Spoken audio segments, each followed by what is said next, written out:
Have you ever nicked your ball sack? Ow! Manscaped's Lawnmower 2.0 was specifically designed to make manscaping easy. I'm talking butt, balls, body. Featuring skin-safe technology, this trimmer won't nick or snag your nuts. 100% waterproof and shock resistant. Head over to manscaped.com and get yourself the Lawnmower 2.0. And for a limited time, get free shipping and a free Shed travel bag.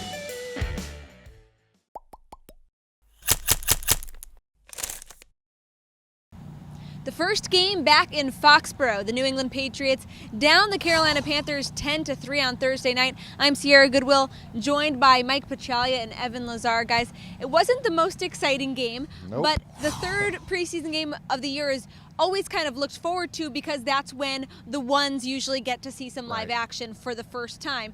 And that was the case tonight for Tom Brady. He started the game, played the whole first quarter, halfway through the second quarter, and he looked like Tom Brady. Yeah, I love the three series that he played, the way he certainly was crisp with his passing. He was alive in the pocket. He mentioned that post-game in his press conference that he was able to get his footwork at a level where he needs to be for the start of the regular season. I think that was a key moment. He said he still loves pissing off defensive coordinators, like when defenses think they've got him in the pocket and he slides away and makes a 10-yard pass. Yeah, I think with Brady, two things stood out.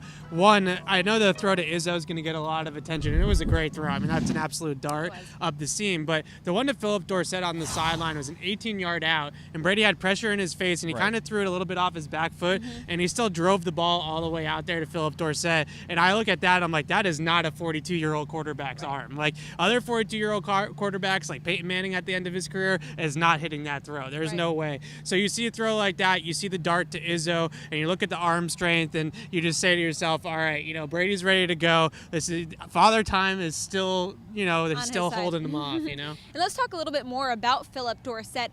There was some chatter about whether or not he's on the bubble, and tonight I think it became pretty clear that he's not. He's a lock on this team. Tom Brady and him have developed a level of trust where at this point no one else has with him except for Julian Edelman, who hasn't played yet.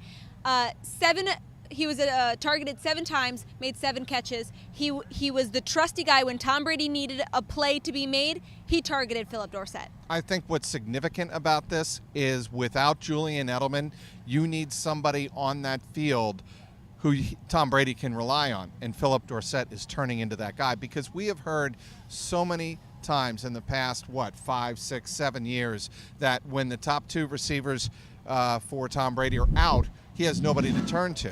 Well, I don't think that's the case this year, and that's why I think it's so significant that Philip Dorsett was 5 for 5 in terms of targets versus receptions with Tom Brady, and 2 for 2 with Jarrett Stidham. Yeah, I talked to Philip Dorsett in the locker room after the game, and he said that his trust with Tom Brady, not quite on Tom Brady and Julian Edelman's level, but they are a work in progress and they're getting there. We talked about 2 specific routes. There was one play on a 3rd down where he sat the route down really quickly, and Brady he turned around right at the sticks, and Brady hit him with the ball.